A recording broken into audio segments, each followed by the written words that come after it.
Welcome to 5 Star Weekly. Coaching rumors galore and the player salaries have been released. Surprises? Getting all that and more coming up. Before we get into it, become part of the notification squad by hitting the bell next to the subscribe button on YouTube. Welcome to the show, 5 Star fam. I'm AJ and this is Michael. And yes, he is aptly dressed up for the holiday. I am not, but yes. So if you are watching this on YouTube then, or on Spotify elsewhere as well, you can check out what he's wearing. It is quite amazing, kind of confusing as well a little bit, not gonna lie, in terms of what exactly that might be, but either way it is amazing. And yes, he will be able to talk about it very shortly here, but let's give some shouts out first to our loyal Patreon fam, notably Gavin, Jordan, Niall, Andrew, Chris, Nick, Jeff, and Patrick. You guys are legends. Thank you guys so much. But yes, let's talk about Michael's get up first. So let's delve into the meaning behind this. There's no real meaning. This is something that I found in the back of my closet that I had worn for Halloween's many years ago. So I just thought I'll throw something on. It's one of the ones that were just available. And we're really close. We're really close to the day. Counting down a couple days until Halloween. So, you got to get in the spirit. Everyone's getting ready. Mm-hmm. We did our trunk-or-treating this week. We'll do another one, I think, and then we'll do actual Halloween trick-or-treating with the kids soon. So that'll be fun. So we're in the spooky spirit. Are you in the spooky spirit yet? Not yet, but later on this week, no doubt, for sure, it will be had. But yes, the Halloween spirit is among us and amongst us. But yes, it will be quite amazing to see what you will be dressed up as if you are getting dressed up. But yeah, definitely share those. But I don't know, maybe I'm gonna be dressed up as a child wrangler, probably. That's not dressing up, man. That's just your everyday life. I know. That's why it's that's what I have the energy and ability to. Yeah. Like I have to dress performance-wise. You know what I mean? This is true. It's like it's a performance sport with 3 young kids running around. So. Absolutely, yeah. You do have to, one arm, 2 arm, and then possibly the hand to hold the other one if you're trying to do all of it yourself. So yeah, but thankfully, yeah, your wife holds it down with you. So. But anyway, enough rambling. Let's get into the news. And yes, Atlanta United, they did announce that Garth Lagerwey is taking an immediate and indefinite leave of absence to focus on his medical treatment and recovery. And the day-to-day operations of the club will move forward and continue under, of course, Chris Henderson, the Chief Soccer Officer, and the SVP of Strategy, Dimitrios oh man, his name is always really difficult to say, but Efstathio. I just need to hear it heard one time, I think, from the person's mouth. And then Chief Business Officer Skate Knopfsinger, but they will continue to report to the AMBSE CEO Rich McKay. But Lagerwey, he did mention that, or he did say in the press release, I'm mindful that leadership of Atlanta United requires full-time attention, and right now I simply must focus on my health and ongoing cancer treatment. I'm appreciative of the club considering my health needs during such a challenging time, and I'm also encouraged by my treatment progress and long-term outlook. So, yeah, definitely wish him the best, and it is where these guys, this trio, reporting to Rich McKay, who, yes, it is kind of an overseeing of also the Falcons, who, from what I've seen, haven't been doing too hot. And, it puts a kind of microscope of kind of the whole operation, unfortunately. And there are some subset of fans that absolutely are, just kind of wanting to clean house a little bit, in a sense. Whether that's actually, warranted or not, we can discuss. But yeah, it is, where we do absolutely wish Lagerwey the best in his recovery. And Chris Henderson also did speak to the media. I don't know if you want to speak to anything about Lagerwey there, but no, just you got to say, anytime you're talking about cancer, that if you know anyone or you personally unfortunately had it touch your life in a negative way, like, you just hope that Godspeed, they have a full recovery and things are on the mend, because it's a terrible disease, regardless of the kind you get. Yeah. It just, personally, I've been, negatively impacted by it in my life, my family. So it's almost hard to know, it's hard to find people who haven't been. So it really sucks. So yeah, hopefully he has a full recovery. Right. And, I think we can all join together in saying fuck cancer. But yes, as far as Chris Henderson, and it was kind of maybe a week later than expected, but yeah, it did happen. The press conference, the post season, not really like playoffs, but post season press conference. It's a little bit confusing there, but he basically gave a bunch of nuggets. We will highlight that here. Basically, he acknowledged that the team's attitude, lack of grit, were detrimental in 2025. That's according to Felipe Cardenas. And yes, he did say that he wanted to add a coach that will take us to a higher level every day. But he did also say that this was the hardest season he's experienced in 30 years as a player and exec in MLS. And other notable things as well is that the director of recruitment, Jonathan Spector, will remain. Kenny Miller, one of the coaches that was let go with Dyla, of course, is not going to be part of the team, but Carl Robinson and a few others have remained, kind of are in limbo to see who gets hired, and essentially their fate, I guess, will be determined after that. But also that, yes, Brad Guzan, who of course was and has retired, but they are talking to him about some different roles. Nothing's settled yet. So that could be coaching, that could be front office, that could be an ambassador, it could be a bunch of things. But yeah, it is definitely very, very interesting. Josh Blank, of course, Arthur Blank's son, has been very involved, and yes, that everyone is aligned is what Chris Henderson said.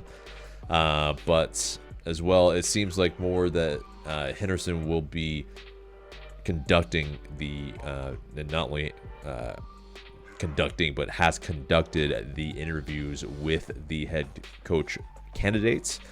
And that will be interesting. We'll get to the candidates later, but as well, that the DPs will be kept in Moranchuk, Miggy, Emmanuel Atl. That part's not really a surprise, but it is confirmation that they will start off the year like that. And Henderson also talked about Atl, how in 2025, the start of the season, he started off pretty well, but the slowdown after pretty much 18 months in a row of playing, where May he probably would have normally gotten a rest, but instead he kept going that European season, and then going into the MLS season, grueling and very, very tough. And so he's kind of pretty much writing it off as this was a very huge factor, and a lot of players, me included, they have been playing for a very long time, and usually the second season for those European players is usually a lot better, is what Henderson is saying. So there's a bit of that, and I'll end it with this before we get to the interviews about the candidates. But Henderson, he says, successful teams have to have a bond on and off the field, and an obvious statement that, basically that's Felipe Cardenas. He mentioned in his tweet that the players and coaches haven't gone along with each other for years. So definitely some editorialism there maybe, but still very interesting nuggets. What do you want to talk about? There's a lot there. The first thing, you didn't mention this, but I kind of, my ears perked up a little bit when I heard it in the interview, or the presser rather. That Chris Henderson noted the Georgia Heat as perhaps being a factor. I thought that was very interesting. No one's really kind of talked about that as like a serious issue or concern. And when he brings it up like that, it kind of makes me think maybe there's something to it. Maybe that these players are not really conditioned and ready for a season of practice during the hot Georgia summer. And maybe it can be too much, especially after coming off of, long seasons in Europe that they had already played. I get that. I mean, the Georgia summer is not easy. It's taxing. So I understand that to a degree.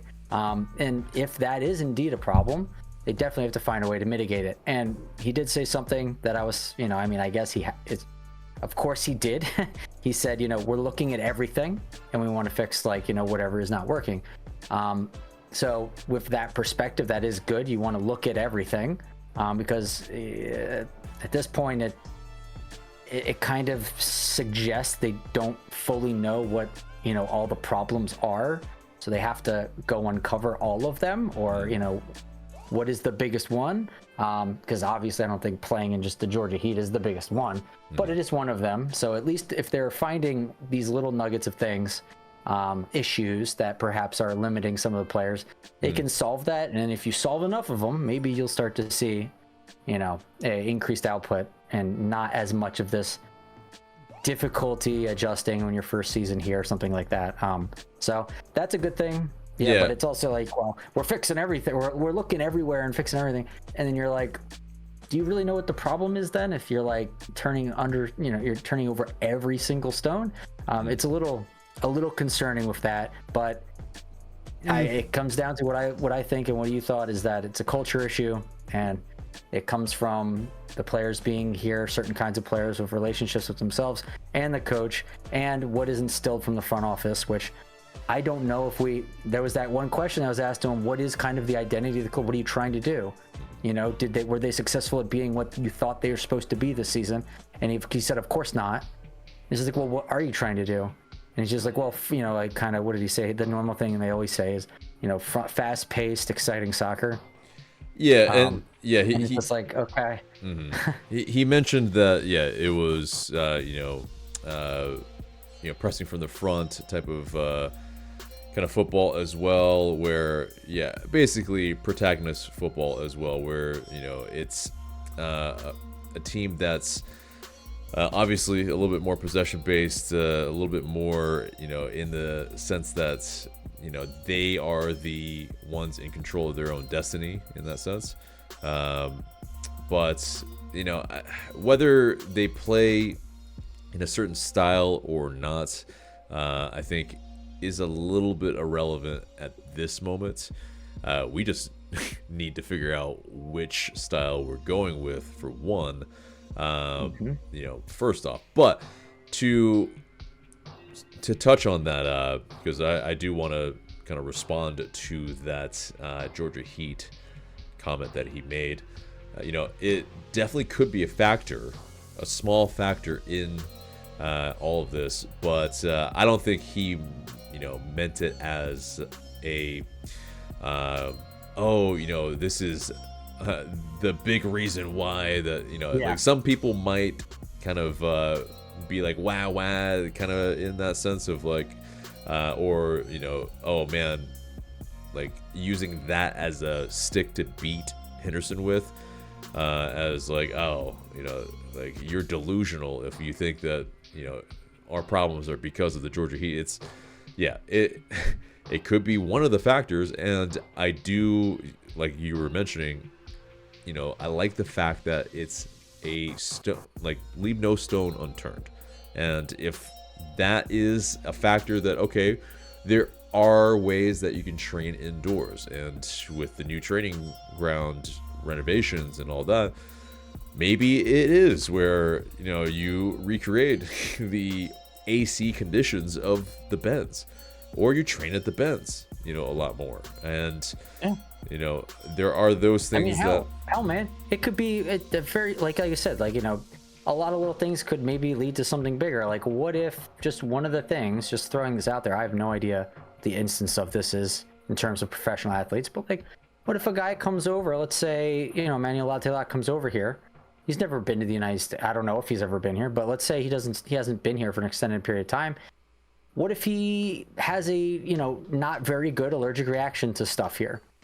And that kind of like screws up his, his breathing or whatever, like, and it takes a little while maybe to adjust, or he realizes, oh crap, like we need to get this guy on like antihistamines or something.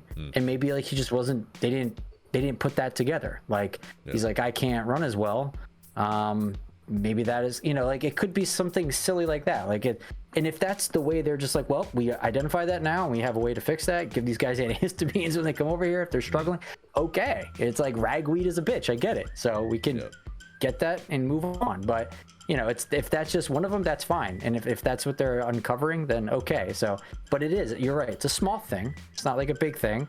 And that's fine. But like I said, a lot of small things can lead to big changes. Yeah, it's like the and go ahead and drink, guys. But when Arsenal with Mikel Arteta, there was the whole yeah, go ahead. There you go. With basically the Air Force apparently was brought in to help them with communication, with leadership skills and all that.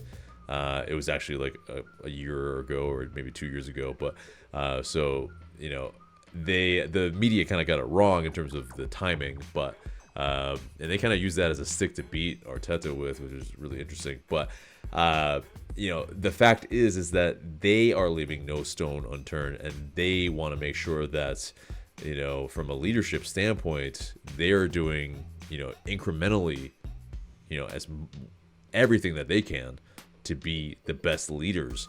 And so I applaud that. Those are things that we should absolutely be looking at, as far as like what is every aspect that we can get better at. And believe me, there are many.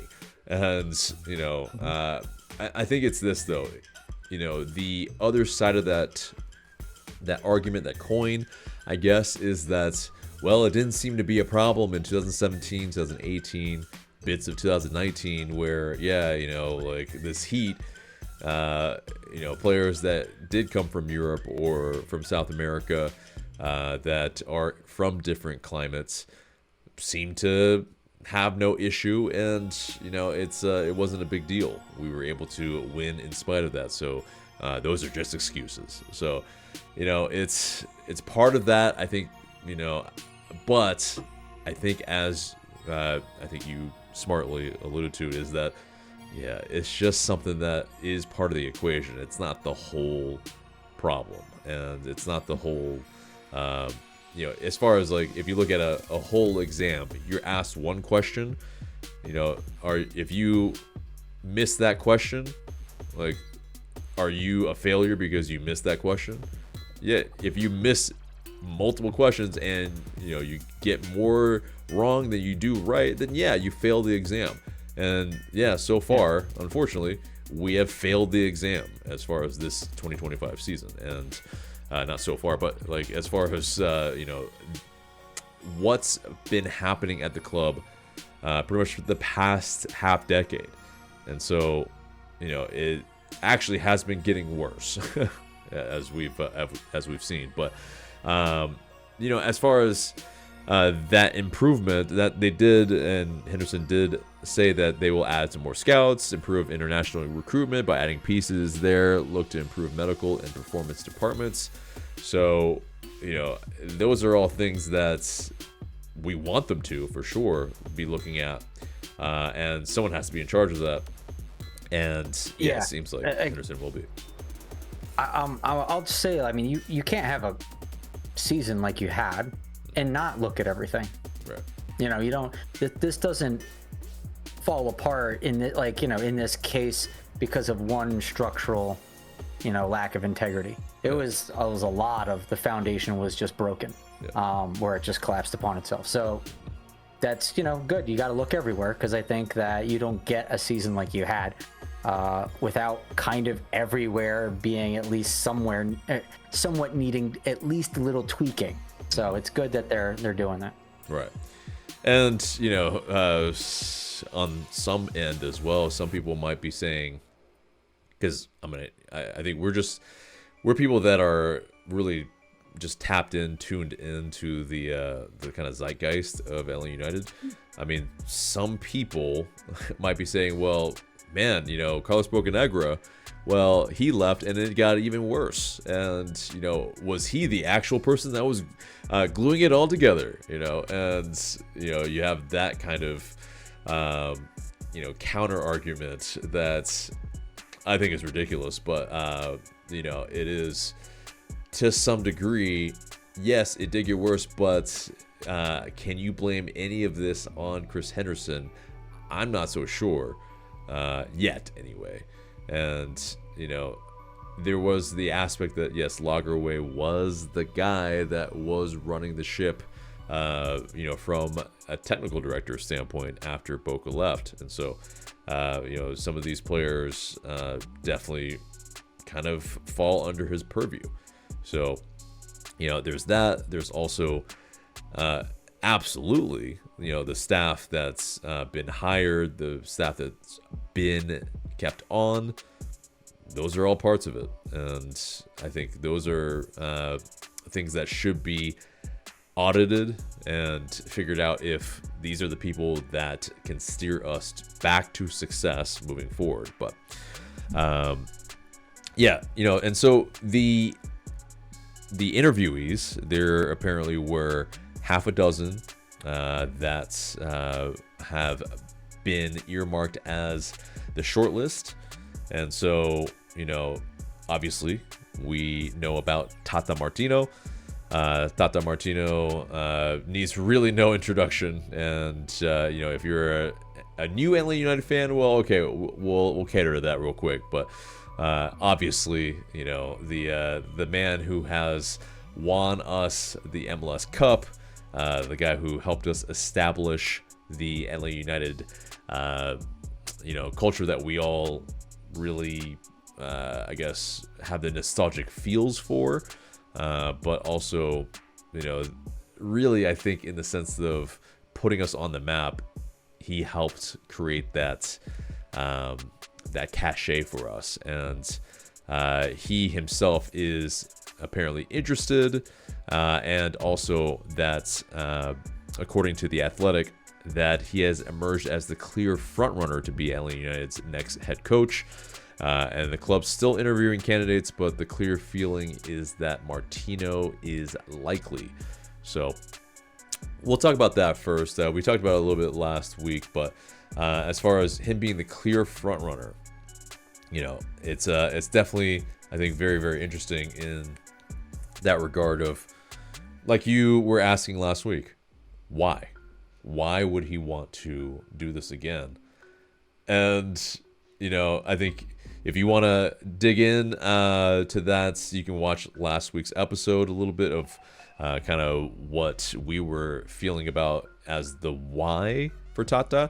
But for him being the clear front runner, how do you feel about that? I mean, like I said last time, it's, great. I'll just, come out and say it. He's a good coach. We could do much worse. He's loved here. So, I mean, it makes a lot of sense. I mean, from our point of view, our side of the equation makes a lot of sense. And he's, he plays the way that we want to play, ostensibly, right? Yeah. But again, it's just, on the other side of the equation, I don't know why he would want to come here. So yeah, but it is, if he does, okay. I mean, if he just wants money, or if he, like I said, I kind of posited maybe he's like, I hate what they've done to my team that I helped create in Atlanta. Like, it's just, they've ruined him. I need to get him back to, fighting ways. So maybe that's the reason why. Who knows? Yeah, maybe he has pulled the Godfather, and he has said, look at how they massacred my boy. Yeah, and yeah. It ain't wrong. It is very much we have been massacred. But yeah, there also is one of the other revealed candidates in former Portland Timbers head coach Gio Savarese. And yeah, he's one of the finalists. There's another round that happened on Tuesday of this week. But Savarese, of course, he played he coached the team that played us in the final in the MLS Cup in 2018. Of course, lost to Tata Martino. But yeah, he had coached them essentially for a lot of years, really, but starting in that 2017 season all the way to 2024, or 2023 rather, those kind of calendar seasons. But also he did coach for the New York Cosmos from 2013 to 2017, and yeah, he kind of has stepped away a little bit from coaching. He is part of the broadcast team with the MLS broadcasts at the moment, but it's a really interesting it's an interesting candidate in some senses, because his Timbers teams, they were pretty tactically flexible. They were fairly defensive, did rely on some kind of really big names in MLS with Valeri, and the likes of those type of players to do well. And yeah, seems definitely more like a kind of play it on the floor, play quickly type of attack type of coach. So it's not necessarily something that would be completely adverse, but it doesn't have the track record of actually winning trophies, in which case there is that detractor. But yeah, thoughts on Savarese? Yeah, I don't think, unless things fall through with our prime target, I don't think we're gonna go with him. But you read comments online, people are saying you could do much worse than him. That seems to be like kind of the consensus. If my reading is correct, because I don't really watch a lot of Western Conference MLS, but my reading is that he originally kind of tried to play the Timbers as a kind of like protagonist, and then noticed he just kind of didn't have the personnel for it. So resorted to counterattacking style, and to a significant amount of success. Not winning really, but consistently, within the playoffs, more than not. So like, you're a relevant team percent, but you're kind of a pretender to a degree. Outside of like 2018, where they really had something going. But outside of that, it was kind of like, they got into the playoffs regularly, but they would kind of just not go very far. And while that is far better than the position we're in now, so like, if we were to hire him and he got us to sniffing the playoffs and getting in and maybe doing, that's better than what we had. But that's kind of what we also had with like kind of Pineda too. So it's better than what we had in the near time, but overall it's still not where we want to be. And I feel like the ceiling is low with him. It's higher than what we currently have, but it's still not where it needs to be. He could be a stopgap option for like a couple years, get the team into like consistent mid-table form, and then get a better coach after that to try and push them to the high end of the table, but I just think why not just go with a high end candidate and, you know, with a high ceiling and hopefully get them there on that path and not have to do a transition. So I think that's probably better. That's probably what they're aiming for. Yeah.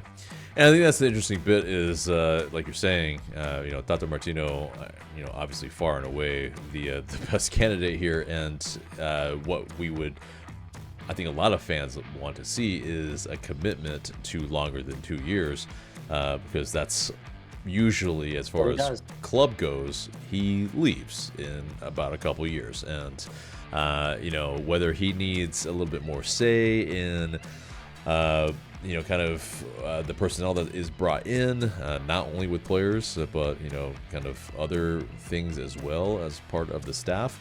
Well, you know, maybe that's kind of part of the conversation, is that he wants a little bit more power in kind of shaping what the club infrastructure is. And if that's the case, I think there are worse guys that you could hire to really help reestablish that. So, you know, hopefully, you know, there is that conversation. And of course, like we talked about last episode as well, Chris Henderson and Tata Martino have worked well together with Inter Miami. So there is a precedent there as well. But as far as Savarese, for me, it's interesting. I think he brings, I think, some sort of stability. If it probably were, I would assume it's probably a 4 to 5 year contract, as it usually is for one of the head coaches. And, you know, maybe for him, I think this probably is a better hire, not better hire, but a better situation for him, in a sense that, you know, he gets to kind of be the savior if he can, you know, turn the ship around.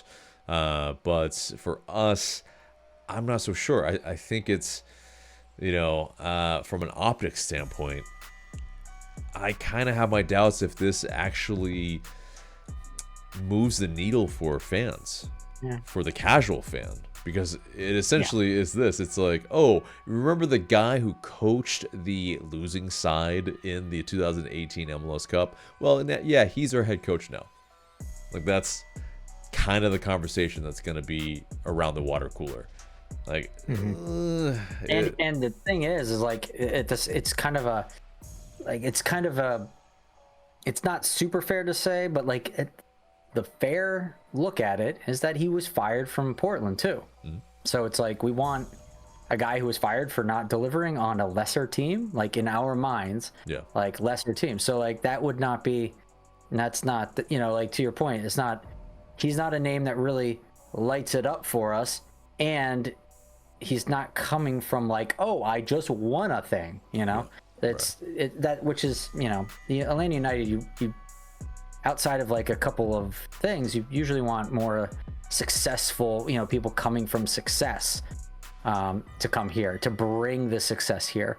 But it seems to be a little bit different if you go with Gio. So yeah, and that's the tough part too, though, is the season that we had. It's, you know, besides Tata Martino, it's like, good luck with getting, you know, the guys that's are absolutely, you know, world beaters and, you know, that type of thing. I mean, to the degree that Gio, and also, I mean, again, Tata surprises me, that they have interest from those types of coaches, is a good sign. The fact that he had like half a dozen, they said, like, that's pretty good. I happy to hear that we're getting some interest from a good many coaches. That's good. Hopefully they're all, you know, Giovese hopefully is like kind of the floor, and everyone else is kind of in between him and like Tata or around Tata.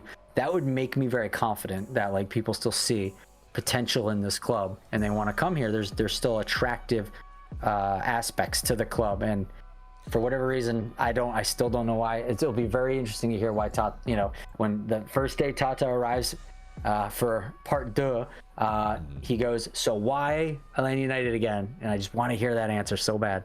Right. And let's be real, money talks. And so, you know, we pay pretty well. He doesn't need money. Like, I don't. Yeah, but like, this guy has done it all. it's like, still, I don't know man. why. Come here. Like, he could go to other clubs that pay a hell of a lot. It's weird to me that nothing Atlanta United can offer him, in my opinion, is not something that other clubs can offer, and then even more. So, like LAFC, I feel like could easily match us with that, and it would just make more sense. But if he picks Atlanta, that there's got to be some intangible X factor that he's coming here for, and I'm so curious to hear what that is.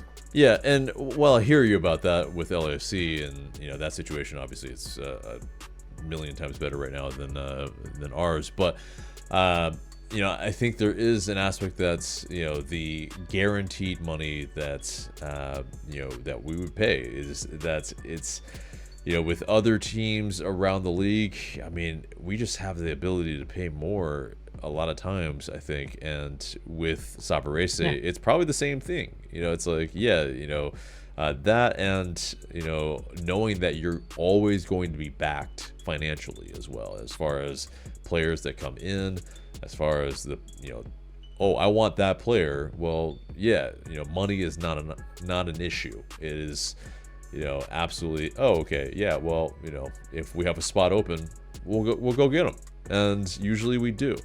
But I think that's really, that brings us to sort of some of what some fans have kind of asked is this just a Bandaid, like with Tata Martino? So I want to get into this. This is an interesting topic. It's been popping up on Reddit and other social media. The fans are interested. They want to know, because if Tata makes a return and Miggy's here, why not Joseph? Yeah. I mean, granted, I'm not familiar with what his contract currently looks like. In that, like, if we were to have to break, spend a lot more money in order to get him, that might be a thorn. But outside of that, like you said, money's not that big of an issue for us.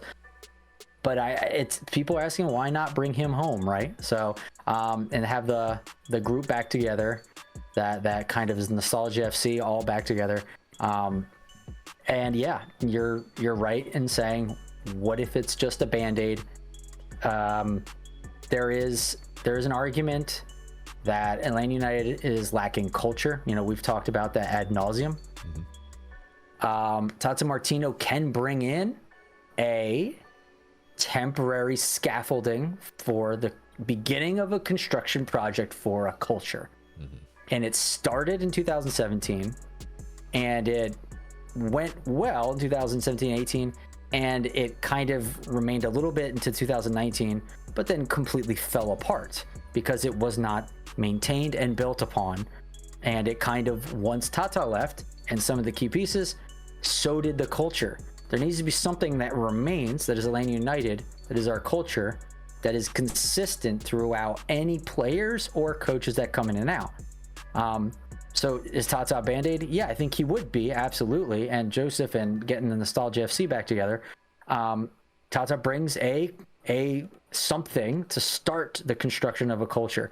And we would just need to finish it this time. Create something that stays, is permanent, that way they work together to make. And that would really require him to stay more than 2 years and to really give it his all to make this club his, because that's something we talked about before. I feel like we haven't had players or coaches or personalities that came to this club to make it their own. Like, this is going to be my club, like how Joseph Martinez was like, I'm the face of Atlanta United. And Tata Martino, like when he was here but then once he left, it just kind of fell apart to a degree in terms of no one really was able to kind of keep the culture together long term. We really need something built in this sequence of having players and coaches in the next 4 or 5 years.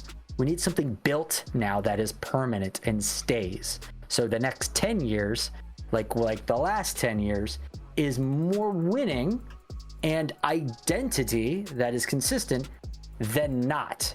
Because the last 10 years has been almost entirely lack of identity and inconsistency versus what we're hoping for in the future. So I think that's definitely something that needs to be done. Yeah. And there is that aspect that Frank de Boer, he was brought in to help establish from not only the academy but also to the first team a sense of cohesion, a sense of identity from a style of play. Unfortunately, the 2020 happened. It was the exact opposite. Yeah. And it was also the exact opposite of what you were building. Exactly. So it's like, and yeah, I don't know why you got to tear down to build up again. It's weird. Yeah. Yeah. And it definitely was an aspect of that where, the very vertical counterattacking type of football that we were playing with Tata Martino, even though, yes, we did play with a lot of possession, but, we did play quickly as well a lot of times. We didn't play very defensively with the slow possession and, what really entailed with Frank de Boer. It was that aspect that I think drew a lot of fans' ire, and essentially the connection that the fans had with the club pretty much went with Tata and went with Miggy in that sense. That's why I think this past off season when Miggy came back, you felt that energy, you felt that connection almost return again, but the results obviously didn't match on the pitch, and yet still a lot of the fans, they feel that that kindred spirit with Miggy, but it is really difficult still if you don't have the results on the pitch.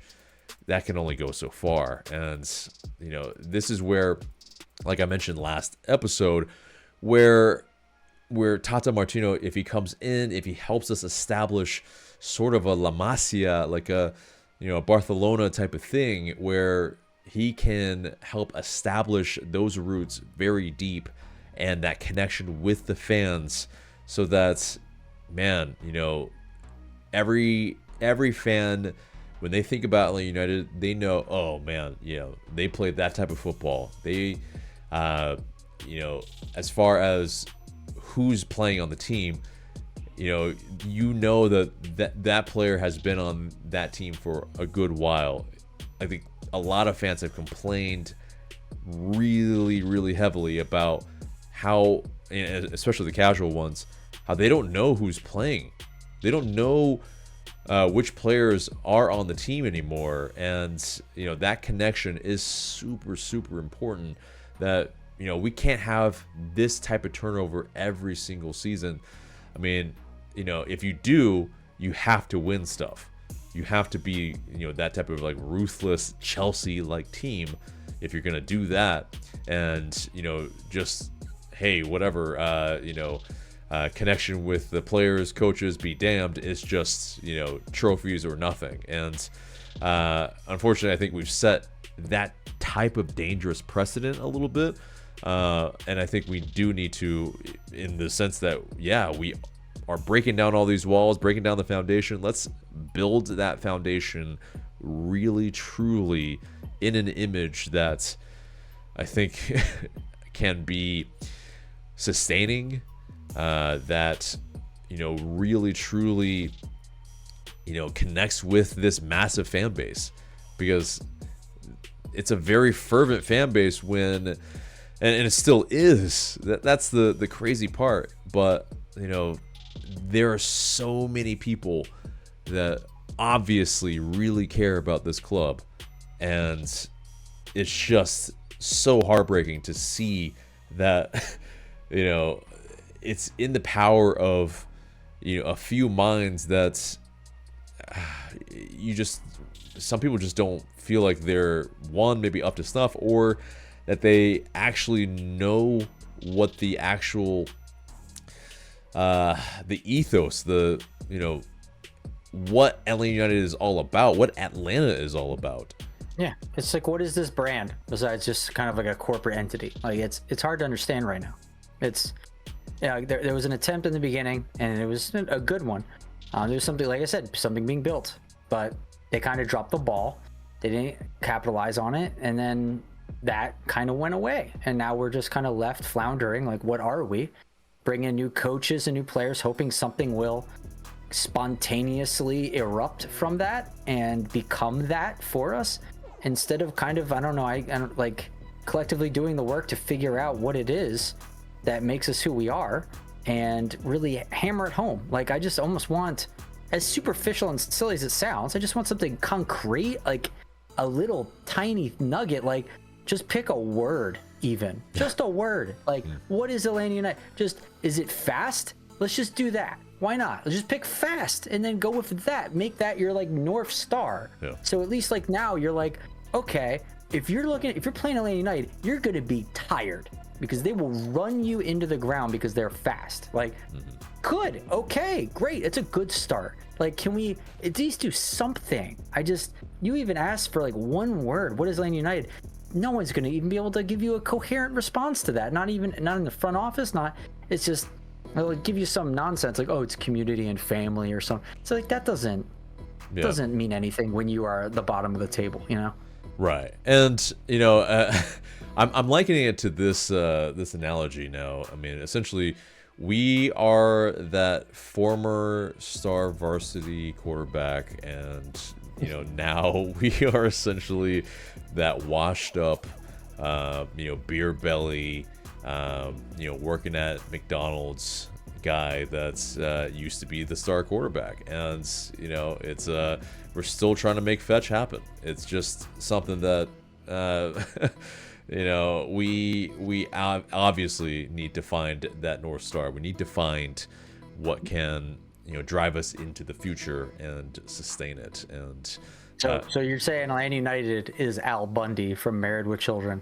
Yes, something like that. Varsity Blues, maybe. We're a shoe salesman working in the mall now. Yeah, and so you know, but hey, you know, there's still value in Married with Children. But as far as the show, guys, if you're younger than 30, you have no idea what the hell we're talking about. But anyway, if you watch Modern Family, yes, which you may do. Yep.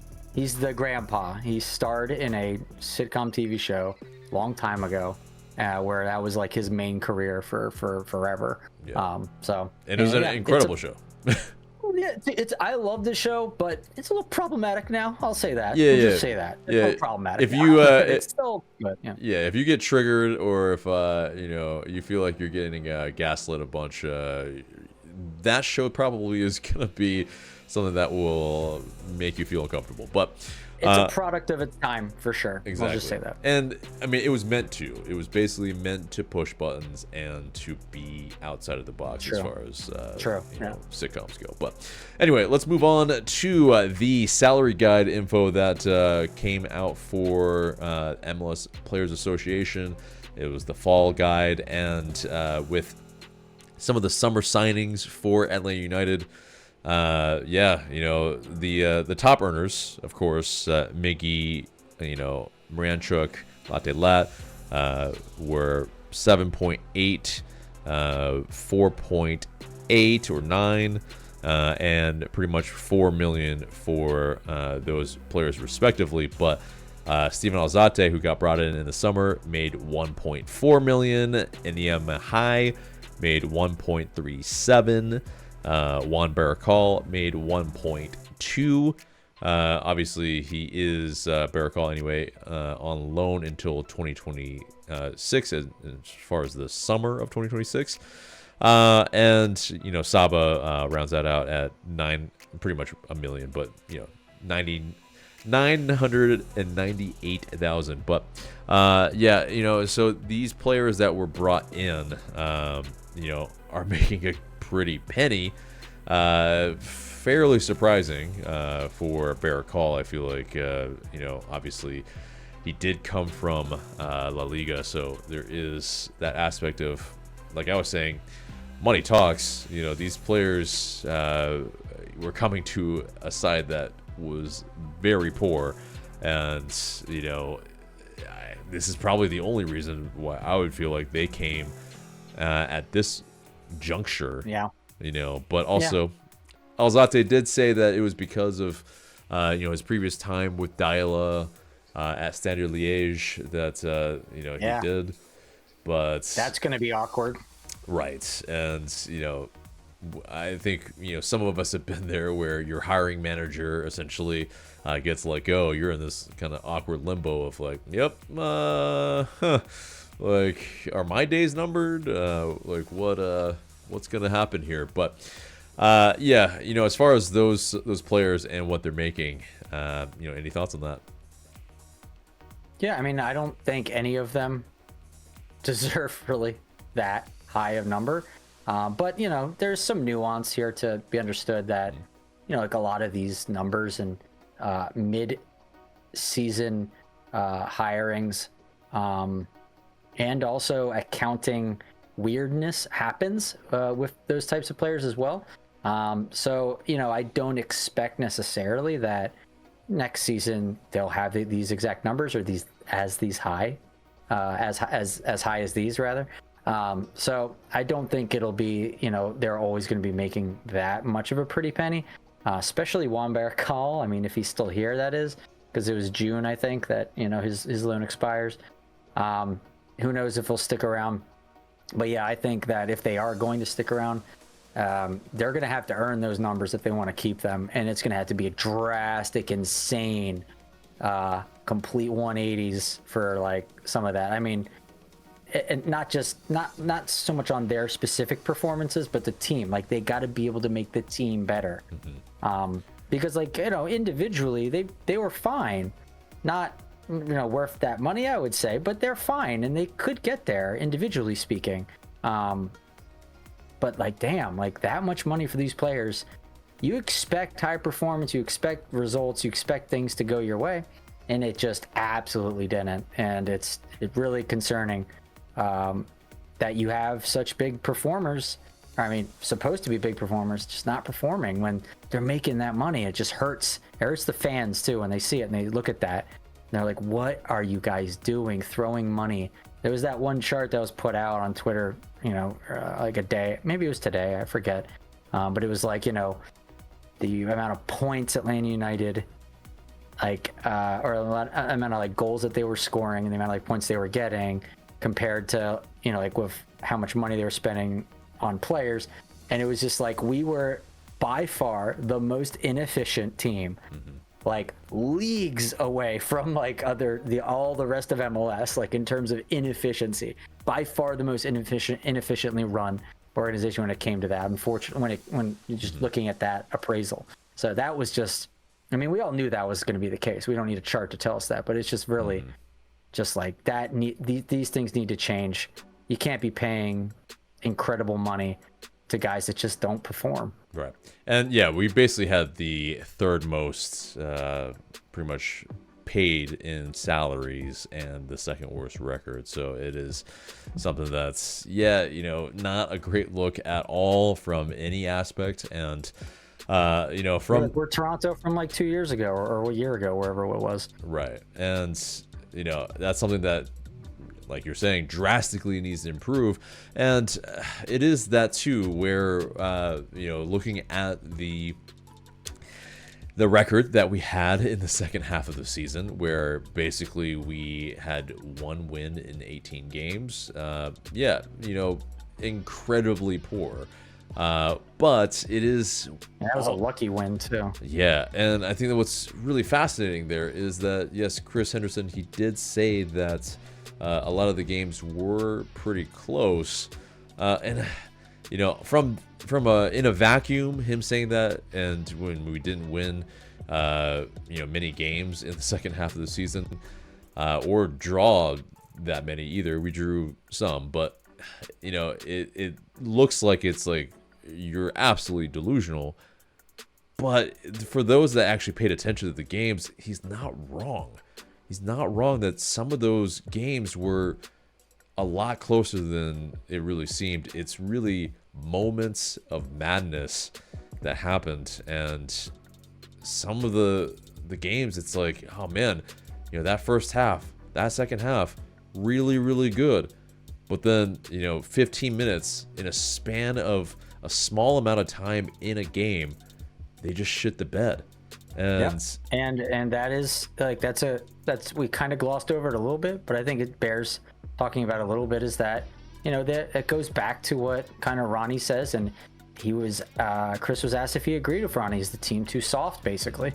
And he identified it. He's like, yeah, I agree with him to that degree, and I agree with that. Like, when we came out in the second half, and we would get beat up on, like, that's unacceptable. And he said that there's a bunch of different factors for all these different things that happen, but attitude played a big role in that. Yeah.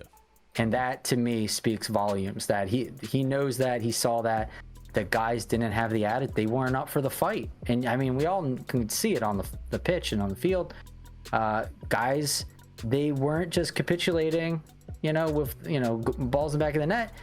They were capitulating mentally, checked out. They weren't there for it. They weren't up for the game, and things cascade, right? Like, it cascades negativity, negative mental game, just breaks players down, and it, that habit of like going like, oh no, it's happening again, right? Creates professional performance anxiety and stuff like that, and then you perform worse, and you get things like the yips. We saw Emmanuel Atl have that happen too, and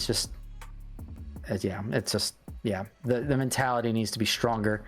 And on top of that, we talked about it a little bit. We glazed over a little bit, like the lacking of grit too, like needing to be a gritty team. Be it like what they say with the United States men's national team. One of the criticisms that the current squad does, is levied against them, is that they need to be tough to play against. That'd be nice to see Atlanta United getting stuck in and being tough to play against some of these teams too. Like, it truly is. That would be nice, Yeah, we're very easy to play against. And one of the things that he did mention as well is that, going to the bends didn't really strike fear in a lot of the players or, opposing teams anymore, and that needs to change. And 100%, we need to be tough to beat. So that foundation of defense needs to be one of the first things that we reestablish. Is you're not going to score against us, or if you do, it's going to be incredibly hard. You had to do a lot of work in order to get that goal, not one ball over the top and you're in. It's because that happened way too often for us. And, that really started a lot of the floodgates for us, because, we open up, then, we're not a side that actually can defend. And at that point, we also can't attack either.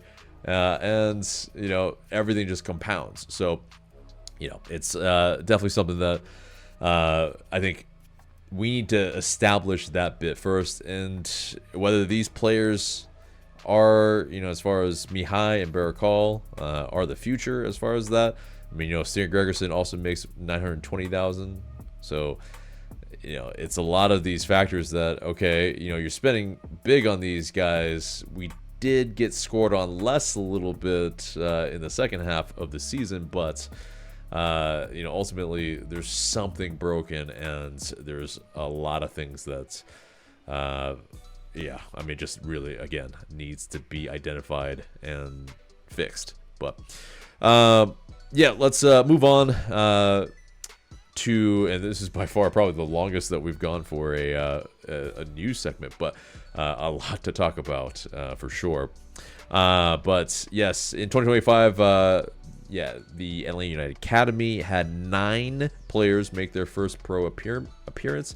That's also for the twos as well. So yes, definitely, from that end, incredible stuff that our academy is, kind of really doing bits. And I mean, from that end, Jaden Hibbert, probably one of the biggest winners of that this past season, as far as, he looks to be the nailed on starter, unless there is another goalkeeper that we bring in as competition, and I hope we do. Just, it's a question of how much we will be paying. So in the Discord today, people are talking a little bit about maybe getting a look at Drake Callender. What do you think of that? Would be interesting. I don't know if that is too much competition for and maybe too high of a salary perhaps, but really at the end of the day, to some degree, it doesn't matter who's playing for Atlanta United. They just have to be doing well, and then we will establish that that connection later on. So. If it is Jaden, which I hope it is, but and I'll be rooting for whoever is starting, but yeah, I mean, we just have to there should be no favoritism right now. It's just who's doing the job, who can actually perform. But also a former player, but also really fittingly in some weird way, but Alec Can, he has retired from his MLS career, or his playing career, and yeah, basically, he has played for a number of teams, but most notably with Atlanta United and FC Cincy, and it's fitting that he retired the same year that Brad Guzan also did. So, Decatur native. Can has been a guy that's, I think, for MLS standards, I mean, one of the good goalkeepers around the league, and he was massively helpful in the early years of Atlanta United. So definitely wish him well in retirement. But last bit, Messi wanting to have MLS lift the salary cap rule. It's fascinating. This is a huge conversation. I don't know if we'll completely, go into all of it, but thoughts on Messi saying that? Of course he would. I think all the players that come here that are high level, they're used to their not being salary capped. So, I get that. Makes sense to me that they said that. I expect them to say that. I think that Jordi Alba kind of said that too, to a degree, earlier in the season. I think 2024, he probably said that. So it is what it is when it comes to that. It's expected. Whether or not it's feasible, I think MLS should always have a cap, because we don't want it to become only 3 teams win every year. One of 3 teams win every year. I don't think we need to go down that path. I don't think the ownerships of the collective MLS would be down for that either. That'd be a tough sell, I think. We would obviously benefit from it as one of the bigger spenders. We would definitely be one of those top 4 at minimum in those conversations if it came to that. I think, at least, I hope. So I think definitely, obviously, I think everyone is under the same kind of agreement that the restrictions need to be loosened. Not completely thrown off, but definitely loosened. I think everyone agrees with that. It's just the rate of change is the speed in which it happens. Yeah. Is it a tiny little bit every year, or is it a good amount every year? I think it should be a good amount every year, but it's kind of not. It's just little bits every year. And it's gun shy ownership that doesn't want to spend that much more to compete for their MLS teams. They're kind of resistant against that, I guess, which I guess makes sense from their point of view. They're very risk adverse in terms of investment when it comes to MLS and their ownership, which you want more ambitious owners in your league if you want to make it more higher end, but it is what it is. That those are the owners that we have, so they're going to fight against it. And so I think you can only really hope for marginal bit by bit increases. Yeah. So I think that's probably what you'll see, but Messi has a lot of weight behind what he says. So I think maybe we will, instead of having I don't know what it is, it's a 5% increase every year, it goes to maybe 10% or something instead. And it's a more of a acceptable clip of change, but I would really is 25% minimum every year. It's really, taking off because, World Cup, Messi being here till 2028, it's a big deal, big time. You want to get more big names in the league. It's kind of, I think, ridiculous to not really open it up even more now, and really showcase the league. But I guess there's still resistance to it. So yeah. And the perspective is really important too, because it benefits Messi obviously very, very well, because he's already, with Chris Henderson's help, has brought in a lot of his Barca boys with him, and obviously some of them are retiring, and so he would obviously hope to bring in some younger,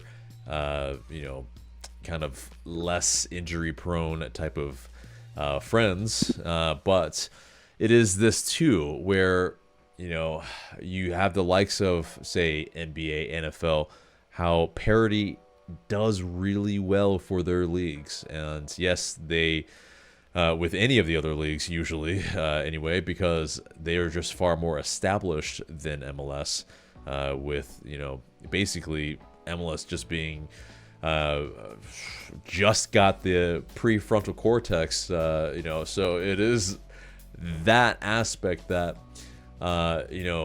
these owners, absolutely, they are justified in that sense of their clubs, they don't want to spend that much, because there are those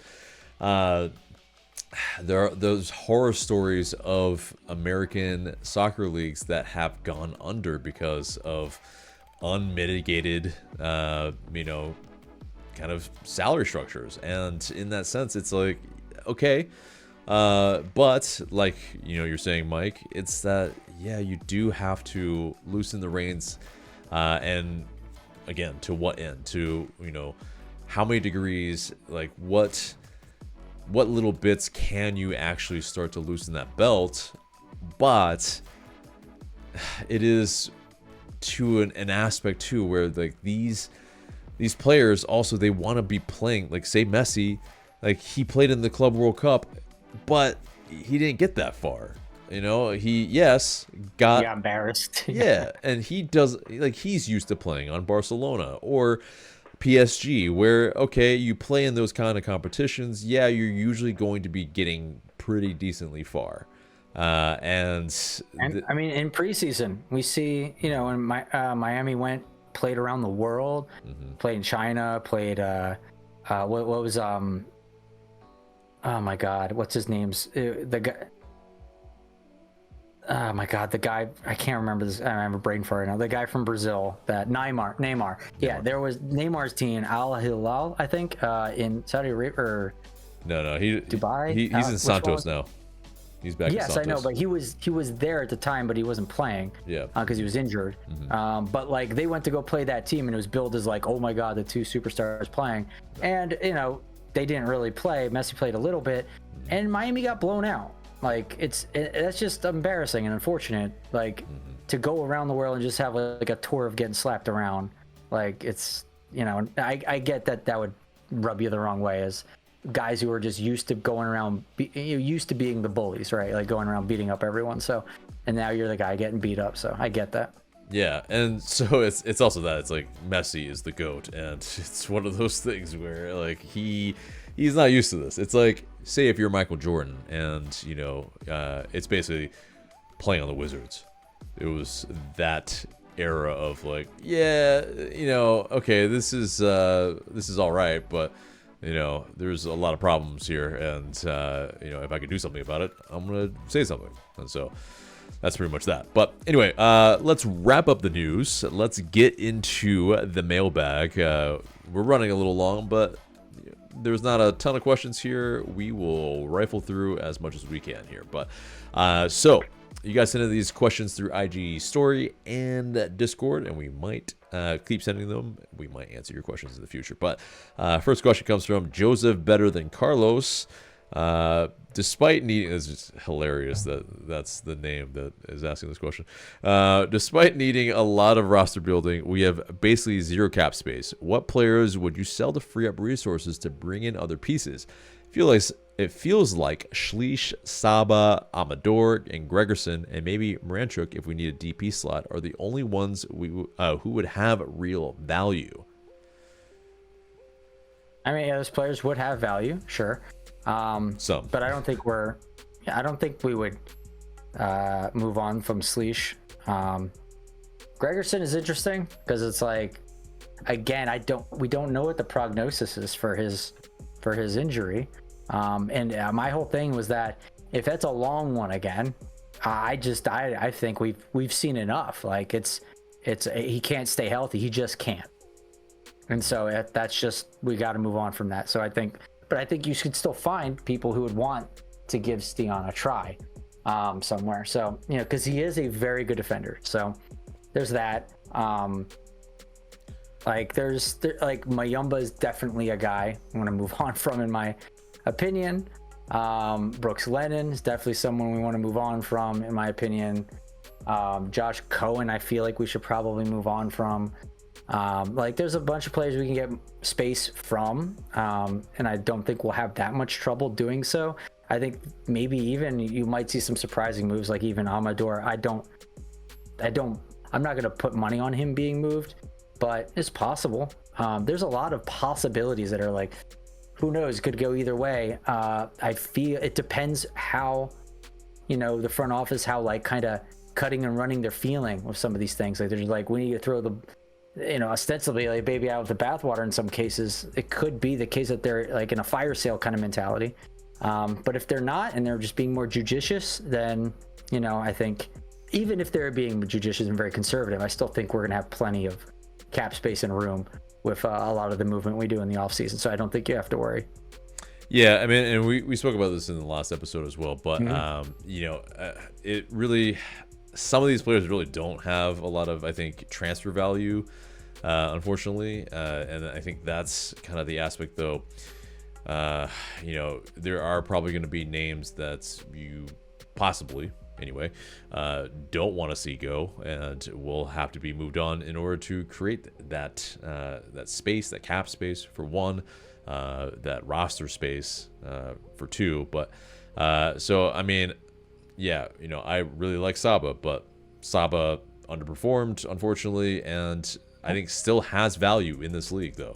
So someone you definitely move on. Muyumba, Ronald Hernandez too is another big name that could probably maybe I wouldn't say big name. Attention. I wouldn't say big name. Not big name, sorry, as in he's a big player. I mean name that you would pick out of this list and circle as a potential transfer target, because he's still, he's in his prime and he has a lot of experience, a veteran player in MLS.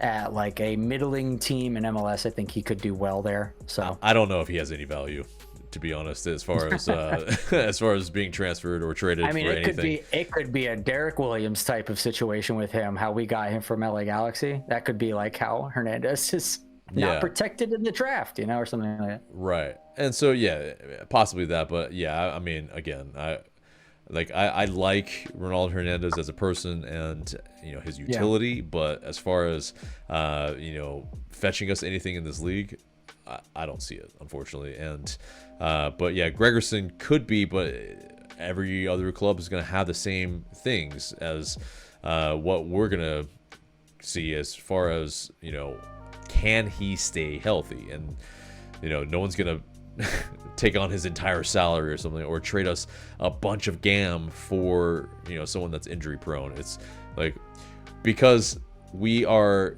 say it's in a garage sale, you're not gonna be able to fetch top dollar when you're having a garage sale. It's just not gonna happen. And so I think that's a very real reality that we have to face here. And so Moranchuk included underperformed, has been underperforming, at least his price tag.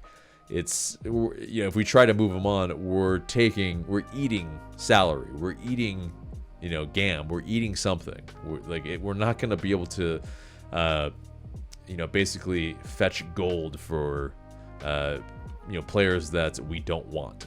So I think, though, like I'm talking about here, Saba, I'm trying to think who else maybe has value. I mean, there's probably a contingent that are thinking that's, Jay Fortune could be moved on for something substantial.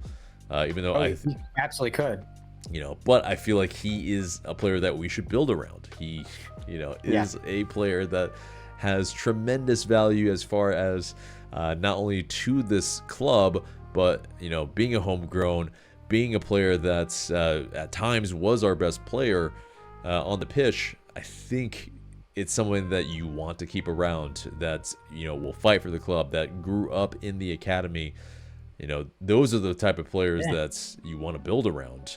And I've only met him a handful of times, but you need guys who are funny too on the team. You just do. Yeah. You need some funny guys, and he's a funny dude. Yeah, you need characters. You need personality. You need these guys to actually like each other too. Like, it's, if they're just all strangers, it's not. Yeah, the glue players. Yeah, like, and to an aspect of that, Brad Guzan was one of those type of leaders on the club, but ultimately we didn't have enough of them.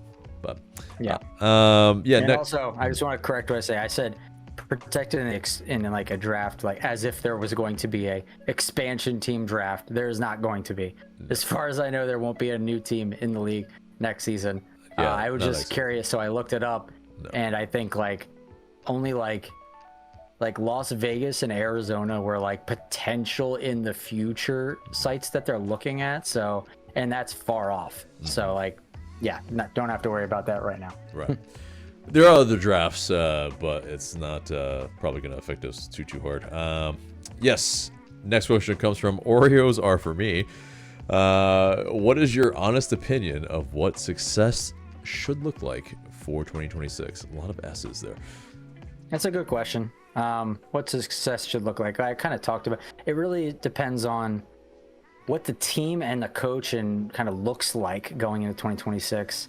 For me, if it's Tata and we get some, players out and players in who drive a lot of confidence in this team, I think you could be looking at, like at minimum playoffs. Like at minimum, it should be considered we are getting kind of back in the right direction. I think it's a little early to think because of how stacked the East is. I mean, you got teams, and this is something we got to bear in mind. You got teams in the East that have had rosters that have been consistent, and guys have been playing with each other for years. And we just don't. So we have guys who barely know each other's first names, it seems like sometimes. So with this, we're going up against teams that are like really solidified and really consistent. And even if they're just like technically much worse than us, just nowhere as close to as much raw talent we have, they can still win because of the overall, the sum of the parts create a greater whole than what we got going on. So, because their cohesion's better. Yeah. And I think that's, for us, I think even if it is Tata, I mean, I think we finished in 2017 fourth, which was pretty good for an inaugural side, Very really. Good. And, Very good. As far as for us, I mean, I'd be fine with us finishing fifth or sixth if we had Tata, because it is that. It's like we were second away from the wooden spoon. So playoffs, we're talking about playoffs. Like, yeah, it'd be fantastic to make the playoffs, I think, at this point. And, basically try to win one of the cup competitions. It looks like we're probably going to be only in, it seems like probably Leagues Cup. But, it depends. It's if we want to take part in U.S. Open Cup, it will, that goalpost might move next season. So who knows? But, we could be, one of those cup teams. I would be completely fine with that. I mean, if we can, try to do that, that's an aspect. But like you're mentioning, man, the East is so hard. But Darlington Nagbe just retired. Yes, you also have, Cincy kind of getting a little bit worse to a degree. Orlando, they kind of, shot the bed a little bit too. Doesn't look like they are going to be staying together to a degree. And, we'll see. But So Yeah, yeah, but you got teams replacing them. That's the challenge. Like it's like everyone's getting like better. Yeah. You know, that's the trick. Like, Yeah. and that's another thing. Like, you know, everyone talks about how good we were in 2017 and 18. Keep hearing people say, and I have no idea how to appraise this, like evaluate it. It's like we were very good back then, but people are saying today like we wouldn't be that hot shit now, like comparatively. And I'm like, I don't know how to really gauge that. It's like, oh, 2018 MLS champions Atlanta United, they're good, but they're like maybe top 4 in like MLS today. And it's just like, are they? I don't know. It's hard for me to gauge. So, but there is something to it, because MLS is definitely better. So I will grant that. I think that's something everyone can kind of agree with. MLS has gotten better. Competition is better, especially in the East. And so, like, yeah, it's a tough league now. So, you know, was it easier back then? Perhaps, but I still think it was a good team. I still think it could absolutely be a cup challenging team.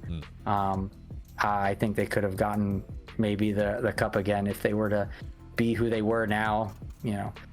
But it's who knows? Yeah, Messi wasn't in the league back then, so yes, Exactly. okay, that is a massive aspect. But let's not forget how we didn't even win Supporter Shield in 2018. New York Red Bulls did, with a record-breaking season that was later, you know, broken. But you know, as far as them, they were a very tough side, and yes, there were other sides that were also very good. You had Toronto being really, really good, that had just won their version of the treble the year before, and you know, that season also was very, very good. It's not like it was just a completely, you know, like the West has been for a lot of years, where there wasn't much competition, and you know, you're you know, stumbling over the line into the playoffs in the West. It wasn't like that, and I think, you know, that notion is probably, it's tough to say that that's actually fully true. I give it some credence again. Yeah, say a little, but not a lot. Yeah, but again, it's like, it's different eras. It's like, it's more than half a decade. That's like, any league's gonna change. That's just what happens. But anyway, let's move on to the next question. Let's see. A lot of Tata talk. Yeah, and one of those being Jonah A99. If we hire Tata, any chance he brings Joseph back? Yeah, I give that is in line with what we're talking about. Right, yeah. I give that a 10% chance. That's pretty high. But, yeah, I give that a 10% chance. What do you give it? I mean, if he was here, like if Tata was here multiple years and Joseph became available and he was interested in being a backup striker, and we needed a backup striker, and he was okay with taking a significant pay cut, and he just wanted to retire here or something. Okay. Right. You know, but outside of that, I think that's a hard sell. Right, and especially at the money that he's making, and like later on in his career, probably, but. Yeah, okay. It's Don Julio 70 says, if Tata comes back, will the scouts revert back to Latin Americans instead of Euros? I don't know what they're gonna. Again, these are the questions that face Chris Henderson, and what, like, he wasn't really asked this one in particular, but it would be good to ask him, like, what is your, you know, because we knew kind of what Garth was doing, but with Garth out of the picture, does Chris do something different? I think there's a chance he might. So. I mean, we've had success in one way with, you know, doing South America, like focusing on South America. But I mean, we've, you know, defensively speaking, we have some solid players from Europe. So I don't know which way they're going to go. And this is like what you said earlier tonight, I think was very prescient, is that, you know, I don't care as long as they win, you know? Yeah. Like, I don't care how they do it as long as they win. So, like, if it ends up being all Europeans and we win, who cares? If it's all South Americans and we win, who cares? Like, to me, just figure it out. Really, is all I'm saying. Right. Because but to answer his question, I guess to that degree is like, is the likelihood rather probably going to be Latin Americans? Probably, because if it's Tata, he's going to want to be able to communicate with them on a more regular basis and probably connect with them on some certain levels. And to the passive aspect of scouting too, in that players are going to see Tata being here. Argentinian players, other South American players, and they want to come here. So there's that as well. So like, you attract them in that way. Right. Because let's be real as well here is that, yes, Chris Henderson and at least, Garth Lagerwey before him, as far as who and what kind of players they were bringing in, it was more European players. So yes, there is that degree, but I think, there's probably a little bit more balance now if it is Tata. But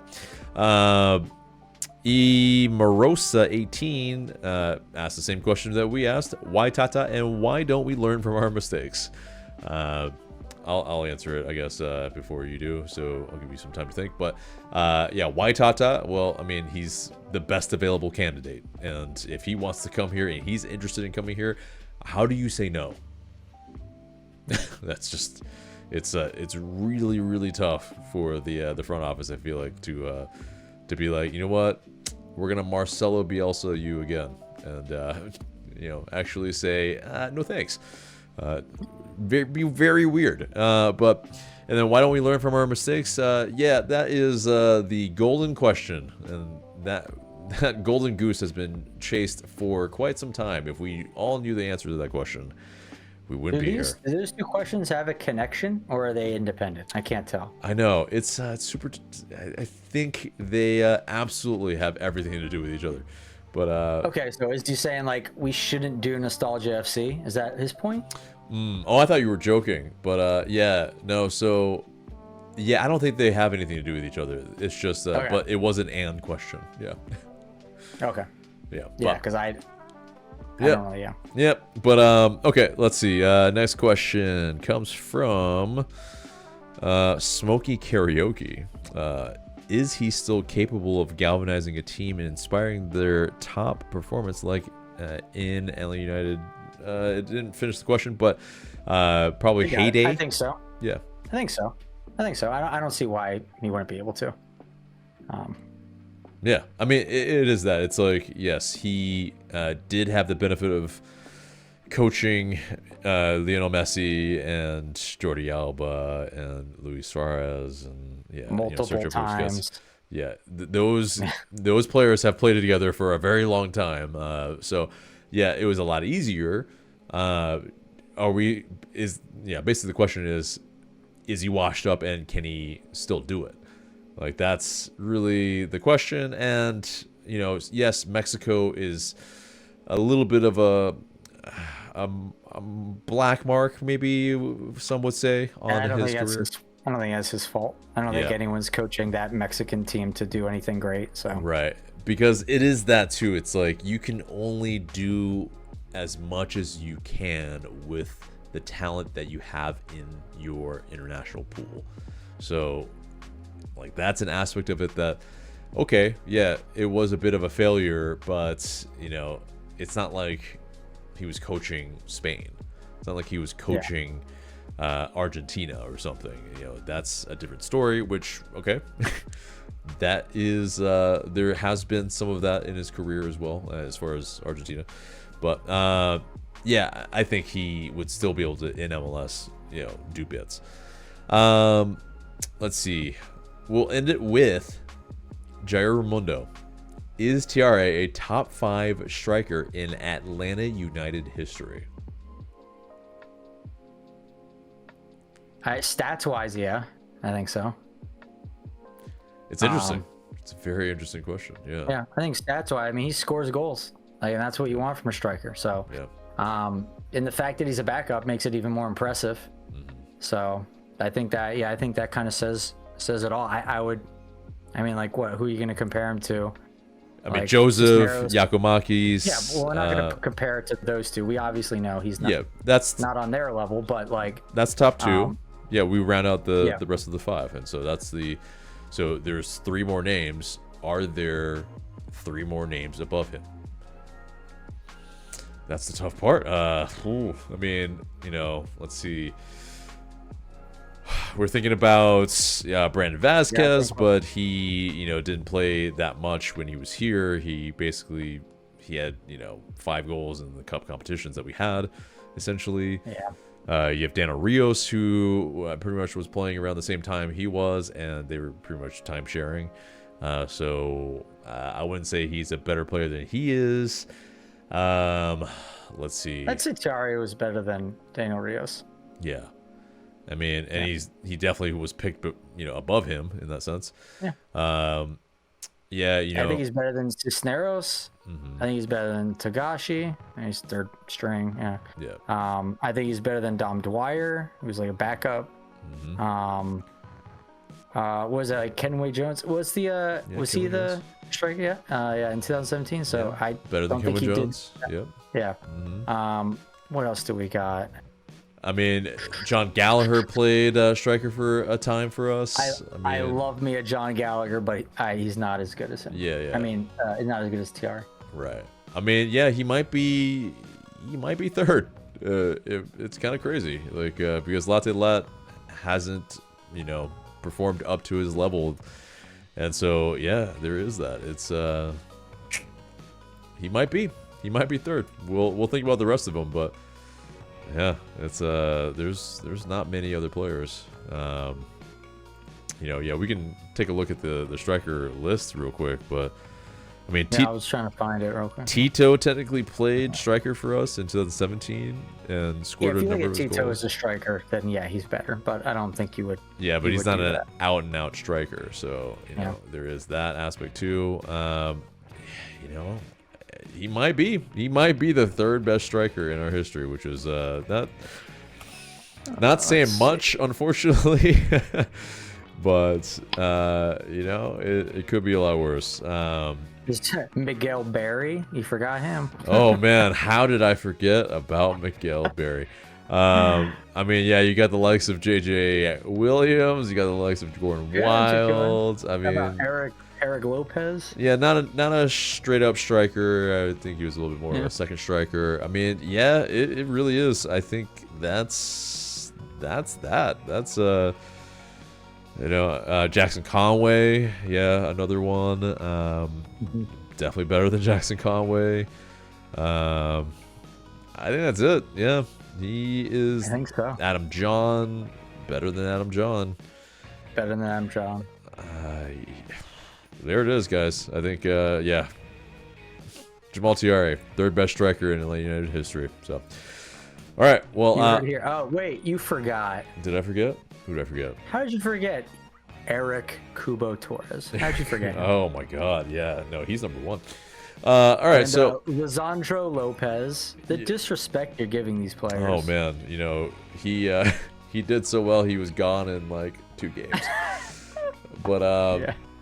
All right, guys. But yeah, thank you guys for sending in those questions. We really appreciate it. But that pretty much is the episode there and there, except for the question of the day. And the question of the day is, who would you like instead of Tata Martino?